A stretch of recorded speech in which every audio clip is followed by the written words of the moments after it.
ask that everyone would read the obituary in silence. And then we will get on with the word of God. Amen. Amen.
Amen. Amen. If you all don't mind, if you would stand in honor of God's word.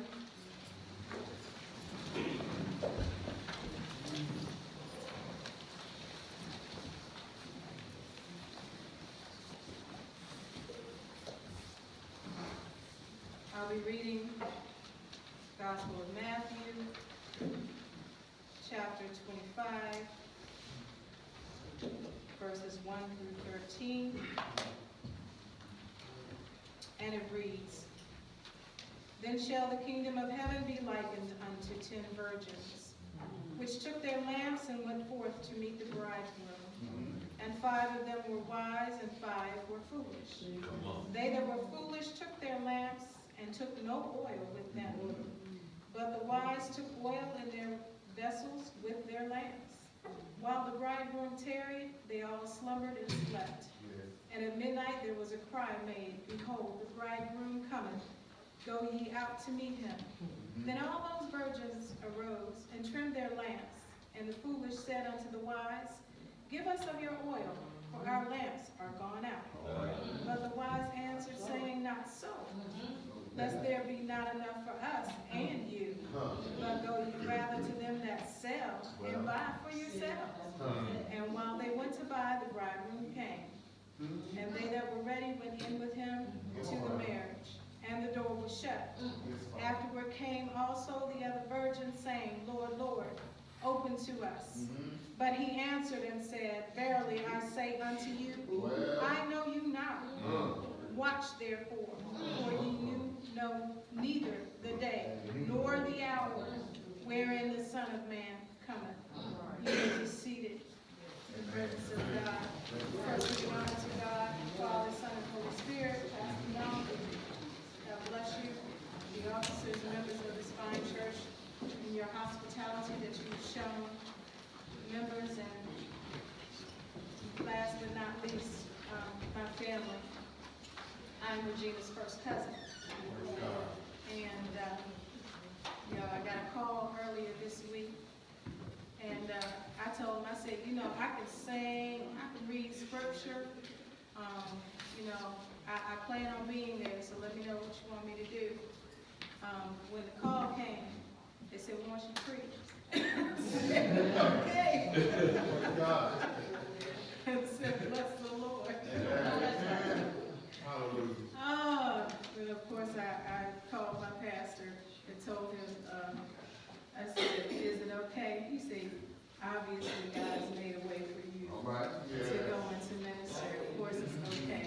But I always try to give honor where honor is due. And decency and order, and I ask permission because I'm an associate minister. Amen. Not to mention the fact that the pastor is my father.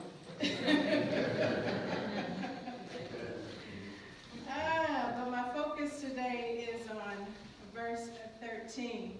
Watch therefore, for you know neither the day nor the hour wherein the Son of Man cometh. My subject today is be prepared. Be prepared. And I believe that with everything that everybody has said today, that Regina was making preparation. Yes. She knew that at some point in time that she was going to be right here and that we would be here today. And so she made sure, it sounds to me that she planned this program. She told everybody who she wanted to sing, who was going to pray. She had it all laid out because she knew. But the piece of it that is even more profound is the fact that it's obvious to everybody that is sitting in this room that that wasn't the only preparation that she made. She made preparation with God. She made sure that her record was straight with Him. Sometimes we get all boggled down about what people have done in their lives. Preacher over here talking about how he went from prison to the pulpit. God can take you from the prison to the palace. He can take you from wherever it is that you are in your life and turn it around and make it into something beautiful and allow God to be glorified through your life. He said that He would take all things. He said He works all things. Not just some things. And He uses those things to glorify Himself and to be a blessing to the body of Christ. In this particular scripture, our setting here is actually a wedding, even though we're in a funeral. Come on. All right. It's a wedding that's going on. And let me tell you exactly how that goes. Usually there are three parts to a Jewish wedding. First of all, back then, they would arrange the marriage. So there was a contract that was put in place between the fathers to say that these two people are going to marry each other once the time comes. The second part was the actual wedding itself. And then there's a period of no more than a year when the groom goes and he makes sure that there is a home, there's a house that he has prepared to receive his bride. And when he is prepared, then he goes and he gets her and brings her into this house. Now, that's a clue for some of us that are sitting in here. That's another message for another time.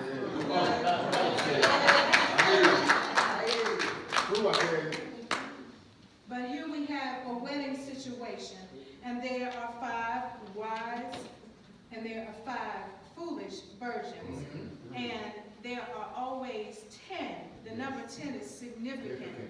It is relevant to God's authority and man's perfect obedience to God's authority. And so there are 5 wise and 5 foolish virgins, and in common times they would be the bridesmaids in the wedding. But it says that the 5 wise, they took their torches. They say lamps, but they were actually torches. They took their torches with them, and then the 5 foolish took their torches as well. But the difference is the 5 wise had some extra oil because they weren't sure exactly when the bridegroom was going to get back so that they could have their wedding reception and the honeymoon. And so everybody came to the wedding reception, and that's what they were waiting for, was the wedding reception. That's what's going on here. The problem is that when you get up and you go and they go to sleep, and then then you get this indication that the bridegroom is coming. One set had some oil and the other ones didn't, and so their lamps wouldn't stay lit. I think it's the same situation that we're dealing with now with this coronavirus. Yes. I will tell you that I believe that people were caught completely unaware. Amen. Even though that we knew that it had started and it began to spread, sometimes in this particular country, known as the United States, we get so beside ourselves that we think that we're untouchable sometimes. But I believe that God is showing us who is exactly in control. We were caught unaware and unprepared. Unprepared. Why?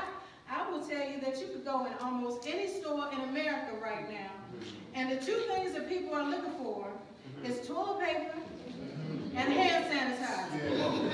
And you can't find either one on anybody's shelf anywhere.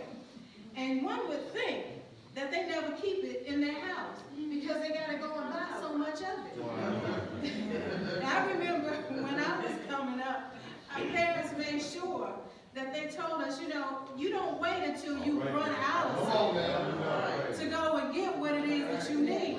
If you see that you're running low, then you need to go and get some more before you actually run out of that thing that you need. But I'm here to tell you that these two things I find interesting because the Lord showed me that we use the toilet paper. It's wrapped up in plastic, so it's sanitary and it's clean. But it helps to remove the impurities. Come on. Yes. And then the hand sanitizer is also to help you to clean. But the thing that's so funny about it is once you clean, it dissolves and it's gone. And that's the same way that Jesus is. Huh? Because Jesus is perfect. He says that in the Bible that He is the good shepherd who lays down His life for the sheep. That is in John 10:11. It says that He is the Lamb of God who takes away the sin of the world. See, even though you could clean yourself with toilet paper and you could clean your hands with all the hand sanitizer that you want in the world, there is nothing but the blood of Jesus that can clean you from unrighteousness. It is only the blood of Jesus that can make you brand new. It is only the blood of Jesus. Hallelujah. It said that He is the risen Lord because He died for our sins, that He was buried, but He was raised on the third day. I don't know who it is that you're looking to be your lead, to be your God. But I will tell you that the only living God that exists is Christ Himself. Buddha is not alive today. Muhammad is not alive today. They've got graves, and they're still in them. But Jesus rose on the third day morning. It says in here that the five foolish, they look the part, because see, when you look on the outside, I'm used to moving around past it. When you look on the outside, when you've got your spread, you've got your groomsmen and you've got your bridesmaids, they all look alike, they all dressed fine. And it's the same in the church house. We all look alike, we dress nice, we smell good, everybody took a shower, put on deodorant this morning, brush the teeth, brush their hair, did whatever they need to do. So in looking at the outward appearance, it all looks like we belong to Him. But I'm here to tell you, but man looks on the outward appearance, but God looks at the heart. And He will see what's in the heart. Same with those bridesmaids, those 10 virgins, 5 of them were wise. Why were they wise? They had the wisdom of God. Why? Because they brought their oil. And if you know anything about Scripture, the oil represents the Holy Spirit that dwells inside of you. And you don't have Jesus, and you don't have the Spirit of God dwelling on the inside of you, you've got something crucial that is missing. You may look good on the outside, but you're dead on the inside.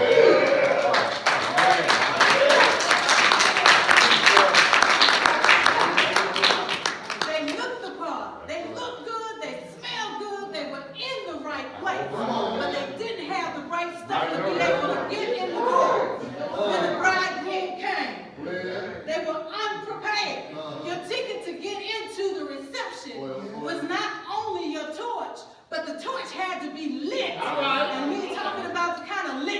talk about down here. But the torch had to be lit. And that was the problem. The torch was not lit.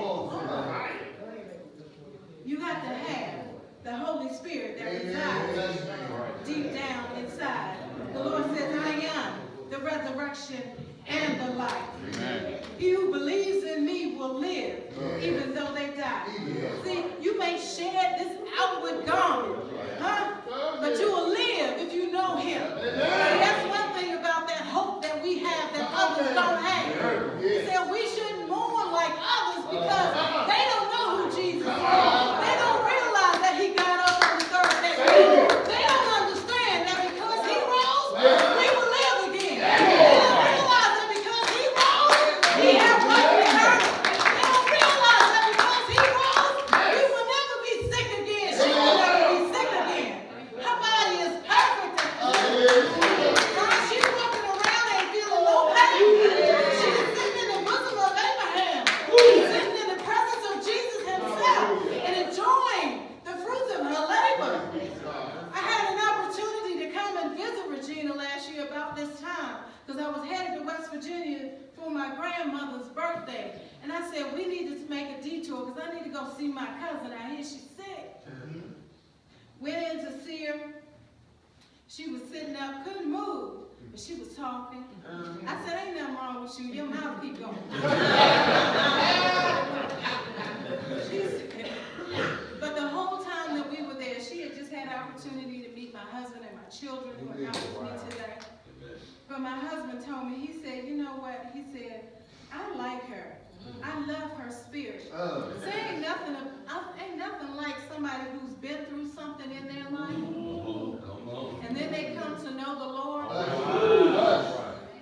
They are Holy Ghost rollers. Because they know where God has brought them from. They know what he's delivered them from. And I believe that that's what the testimony was that Regina had. But she knew where God had brought her from. She had been from hill and dale, from pillar and post. She had done everything that she could possibly do. And then she realized that this was not the life that God had intended for her. So she came to the Lord, and the Lord said, hey, I've been waiting on you. And some of us are sitting up here delaying. Why are you waiting? Dangerous. Why are you waiting? Because you don't know. People sit up here talking about you don't know when Jesus come back. You don't know when your time is up. You don't even got to worry about when he coming back. When is your time? And nobody could have said, just like the sister that was reading the scripture earlier. They told Regina she was going to be gone last year. But God had only God knows. And just like he's the only one who knows when he is coming back. Christ is coming back. If we are here and we are in Christ, we will be his and we will be raised according. We will be caught up with him in a moment, in a twinkling of an eye. And those that have died in Christ will be raised first. They're not down here. God is going to bring them with him from glory so that we can all be together and have a glorious reunion up in the middle of the air. Yes, Lord. Do you want to be there is the question. Regina realized that we were going to all be here at some point in time. And I believe that if you want to see her again and you do not have a personal relationship with the Lord, this is your opportunity to do so. The Lord said, I am the way, the truth, and the life. No one can come to the Father but by me. There is no other way. There is no other way. You know, I know that we don't always study the Word as we should, and we don't exactly know some of the issues. But you know, if you have any questions, you can come and ask me. I can answer you. I can answer you, and I can tell you why He's the only way. I can tell you why the others aren't. I can tell you. I can give you scientific proof. I can give you anything that you want. Anything that you want. And you ought to be able to give a reason for why you believe what it is.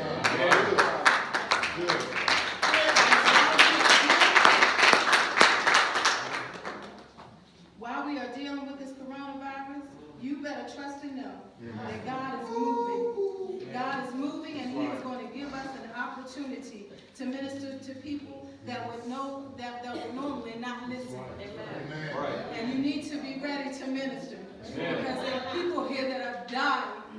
There are people here that are on their way to hell. Yes, they are. All right. Because they don't know the Lord and they don't understand. Do you know the statistics say that there are 70%, at least 70% of people, the only reason that they haven't gone to church is because somebody hasn't asked them to. All right.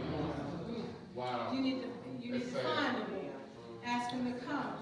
Because you know that it's like having a cure for this coronavirus and you keeping it to yourself and you're not telling anybody. You know the cure. You know the cure. Yes. All right. Thank you, Jesus. So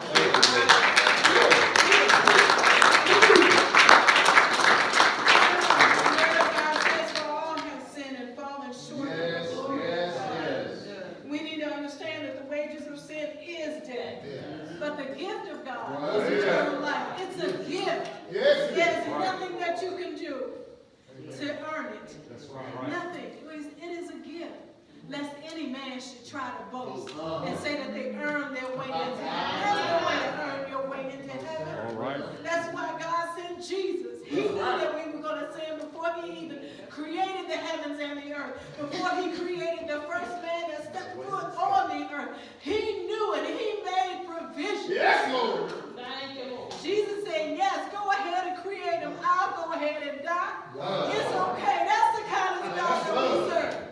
He loves us with an everlasting love. Praise God. Hallelujah. Glory. It says, for God so loved the world that he gave his only begotten Son, that whosoever believes in him should not perish, but have everlasting life. Just like the bridegroom in this story, he said, I go away to prepare a place for you, that where I am, you may be also. Christ says, I've gone away to prepare a place for you. Don't you want your place that All he's right, prepared come on. for you?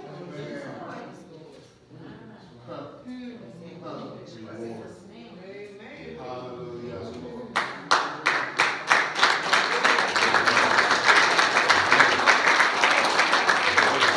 See, the issue is sleeping in this situation was not the problem. All right. Wasn't the problem, because the wise fell asleep as well. We do get complacent sometimes, even as saints of God. However, it's something that we have that those who don't know him, they don't have. And that is their relationship. Amen. They need their ticket. Yes. Come on down. They need their ticket Ooh. to get in. Oh, God. Regina made preparation. Jesus. And if you want to see her again, you have to do the same. Hallelujah. Thank you. Be prepared. Good word. Be prepared. Amen. Good word. At this time, with the permission, Pastor, I'd like to open the doors of the church. It's an invitation to discipleship. I know that this is a homegoing service, but anytime the word of God goes forth, he said that his word Say that. will never return unto him void. All right. All right. And I just believe that there may be someone here today that may not know the Lord, that may not have made that decision.